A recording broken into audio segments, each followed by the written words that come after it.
last lecture, I mentioned that we would be talking about Facebook in the order shown here.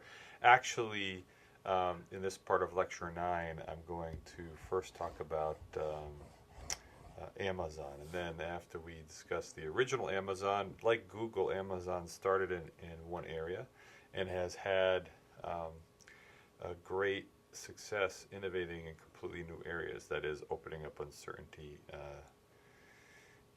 in areas that it didn't start in.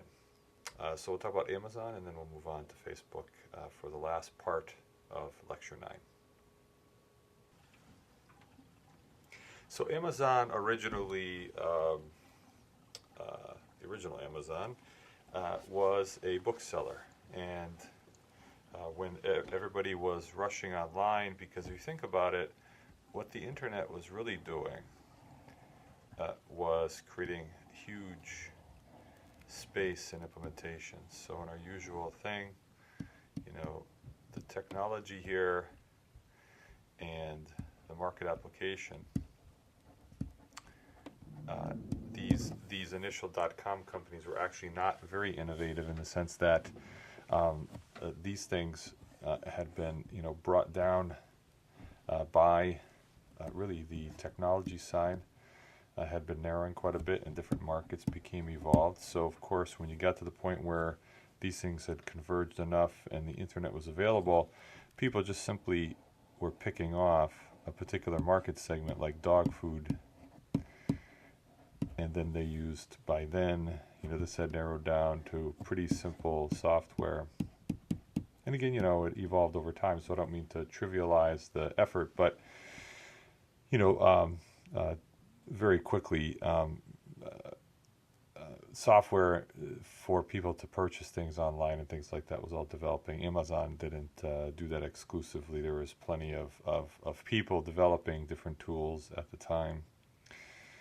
So really, it came down to this. So in other words, when you enter the picture, what is Amazon doing? It picks right from the beginning a particular market, which is books. It, picks pretty defined software technology like everyone else.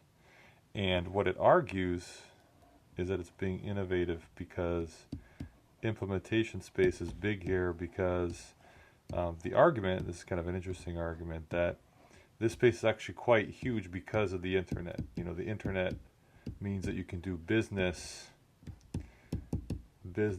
in a new way. Now remember that investors and everybody else, the people that need to drive this stuff with capital, they don't really, there are a lot of fast things. They're not really picturing it, this way. That actually the fundamental innovation started long before, this final stage where someone picks a market and applies a pretty well-defined, technology to a space they're arguing is kind of wide open. But I remember saying at the time, actually, well, how does this work? Because, I can see it's pretty obvious they're going to sell books, and by what they're doing, they get out there first. That was a big thing in those days, was to get out first and be the pet food, or whatever the segment was, the application segment, and say, I own it, and get out there and get more eyeballs. You guys probably remember eyeballs was the metric, because the truth was a lot of people weren't making bucks at this time as they were building, because they're essentially, people did appropriately look at the internet as a new storefront, right? And so who's going to grab as much space? And this is, of course, how Google ended up winning, because AdWords is very powerful to tell companies and to prove to companies how advertising was bringing people to their new storefront. Of course, this happened at the lightning speed and very quickly, because it all is kind of, not quite incremental, but almost, incremental. It was very, very straightforward. So the original Amazon, I would say, is about as innovative as any other .com company, which was pretty incremental, really. which is, of course, why the value decreased. They were being rated initially like companies that had more fundamental innovation. And so eventually, that kind of irrational pricing for people that are doing rather incremental things would have to come together. And it's more obvious in companies that couldn't migrate like Amazon did, companies that did things like dog food and things like that. So, because of course their valuations dropped like crazy and they went out of business. Of course, Amazon did a very interesting thing. It kind of let people believe, it was very well capitalized by letting people believe that there's something magical that the internet does to change the business model. We are on the internet. We don't need all the stuff Walmart needs, et cetera, et cetera. But if you think about this a little bit further, upon great success of Amazon, you sit there and say, well, doesn't it have to have essentially the infrastructure of Walmart? Now, I think most people don't understand that Walmart was a very innovative company, and that it used technology early on. Sam Walton had to be convinced of it, but he was one of the first ones to have satellite information connecting and beaming all the information from his stores to him so he could see what inventory was like and how the businesses were doing, and it gave him a great advantage for many years. And of course, then they jumped to using mainframes to have people, their suppliers, maintain their inventory, because the supplier is more motivated than anyone else to sell Amazon more pencils when their pencil threshold drops below 100 pencils. And so they built, one of the largest, computer systems to allow suppliers to go in and have the rights to sell, into them. So anytime that, it's low, so you get your suppliers to help manage your inventory that way. So Walmart was very, very technology-based. Of course, they're working on innovation, not just technology, and that's the important thing and why they're very successful. So there's a little bit switcheroo here because, how was Amazon actually, going to do this? Now, you could see how the technology that would have really allowed them to sell that story better would be ebooks. But remember the time period here. There is no ebooks yet, right? So you can't use the argument that, yes, we're going to sell all these books electronically, and so we don't need the infrastructure, right? So actually, in implementation, as Amazon grew, they actually ended up with pretty poor infrastructure initially because they used a lot of people and things like that, where Walmart was way more efficient in their distribution, had warehouses and everything. Essentially, what Amazon amazingly did was somehow keep investors at bay, even though ultimately they were just becoming Walmart effectively with a great new interface on the internet.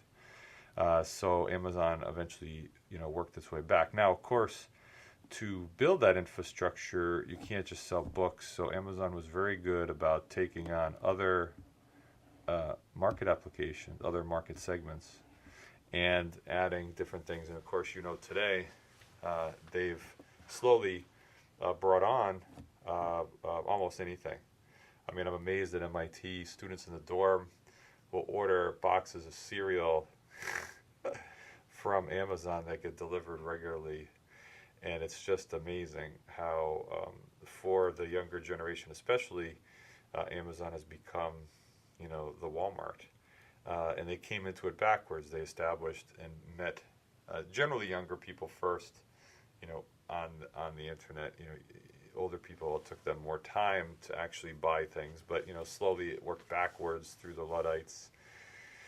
But so that's kind of it. I mean, Amazon didn't look particularly innovative, and I'm sure that Bezos looked and said, if I could have had ebooks, I could have got out of the box much faster. Now, during all this time, the amazing thing about Amazon, it doesn't generate cash anywhere near the way Google does.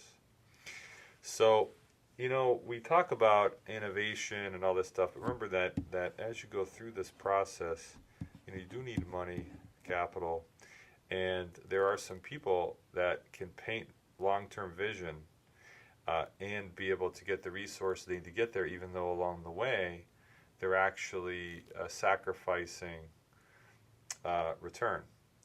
And at the beginning, Amazon really, couldn't get return that was any good, and then it got okay return. But all the time, what they were really able to do is sell long-term vision. And I wish other companies would look at this because there's always this argument, oh, I can't spend money on investing in this thing, it's way far out. I mean, Amazon never had a particularly high margin business like Intel.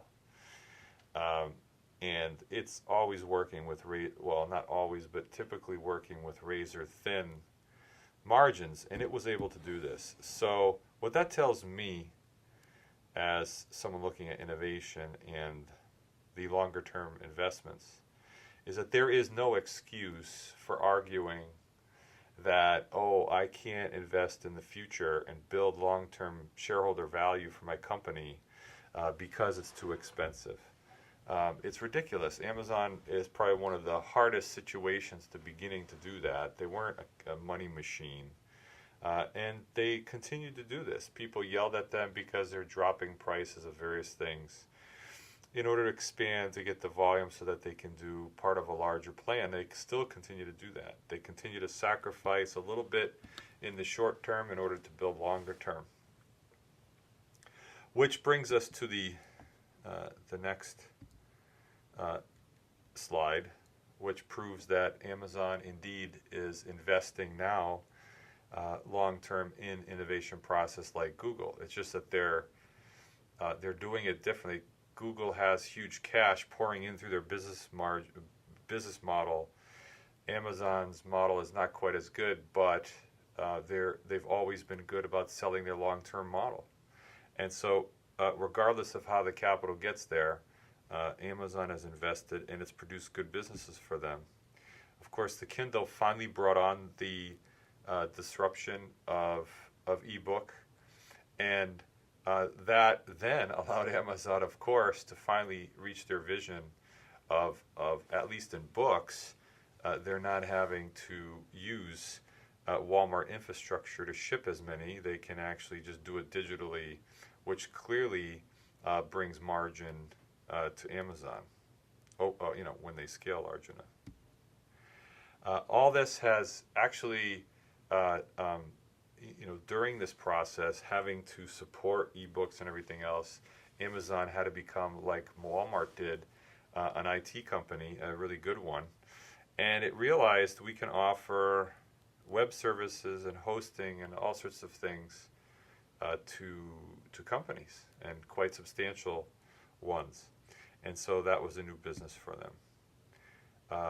Then they, with the ebook, it wasn't hard to see that other kinds of entertainment in digital form could be useful, and so they dropped into movie streaming, trying to be the storefront for that kind of media.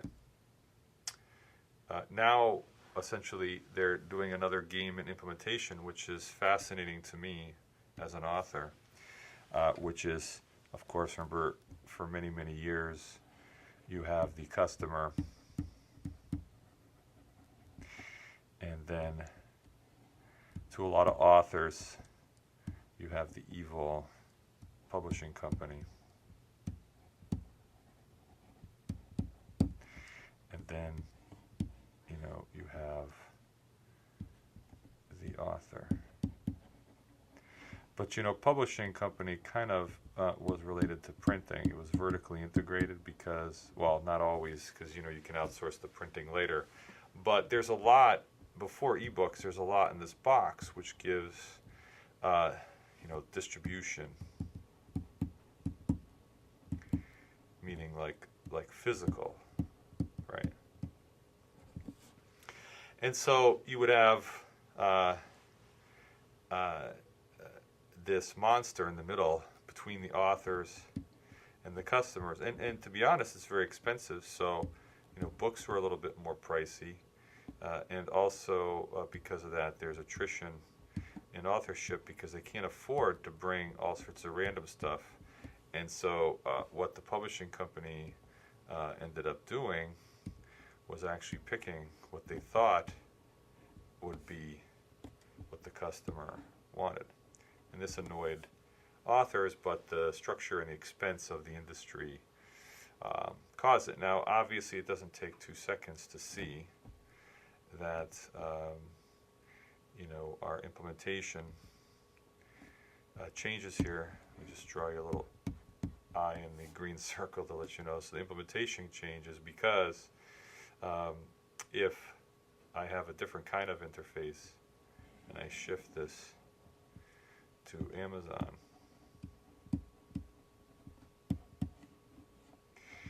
Amazon starts to be a publishing company because it says, so in the short term, what Amazon does, it's a storefront for publishers. Right? Because you know how the authors still go to publishers.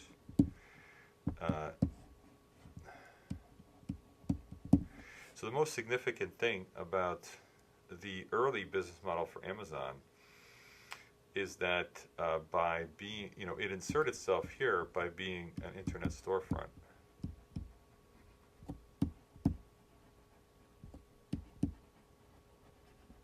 But of course, and publishers wanted that because they're old. And so being able to get on the internet fast, there's a few of them like Barnes and Noble that were able to, but most of them couldn't. And so Amazon slipped in here and is the internet storefront, and they would take books for publishers and get them out to customers. And now what it says is, aha, I actually don't really need you anymore because the authors can go onto my website, learn how to be a publisher, and then go directly to customers through me. So the author has one. Now, you can look from the author's point of view, you just traded the publisher of the old days for Amazon. But the difference here is that this person had intellectual role. Because of the costs, they were forced to try to decide what the market would bear. Amazon could care less, and because of that, it's very low cost. They can let all authors pass through here, doesn't care. We'll send them all out there and let the customers decide. So the authors like it because it's freedom. They can go to really test, get the truth about who likes their stuff, who doesn't. They don't have to have 1 billion customers. If they want 100 people who are excited about what they do, they can do it, and that's that. So very clever way of moving forward and being the interface for between authors and customers in the modern era. So and just to wrap up then for Amazon, in all these new areas, they had to open up in looking at new applications, new market applications. They needed a decent amount of technology. For example, the Kindle, but it arose at a time when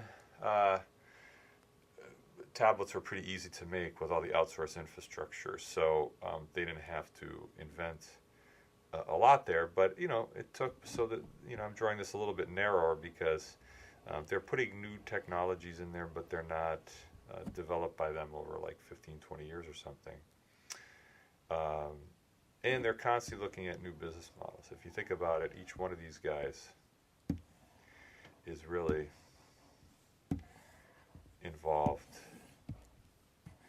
in implementation. And again, that's why you wouldn't see, if you look through this, is there really any killer technology that Amazon's doing? But then how come they're innovative and they go into new areas? And the answer is they look predominantly at new markets, and they open up implementation and consider new business models. And so this new business model age is great for the internet, because the internet offers disruption of implementation. It's its main story. So again, another example how technology isn't the real driver here, but they open up enough uncertainty in other two areas. And again, I want to emphasize, remember, they started in books. So all these things have nothing to do with books. So clearly they were able to have the company inside not just be all people wanting to sell books. They had to have adventurous people that want to go into new market applications. And traditionally in a large company, that's not what you do. And the same thing with, especially with business models, if you have people that sell a certain way, you make margins a certain way, and then you try to tell your investors you're going to go into a new model that does this, that, and the other, and you're going to tackle it, and because of your platform, you're going to be able to do that.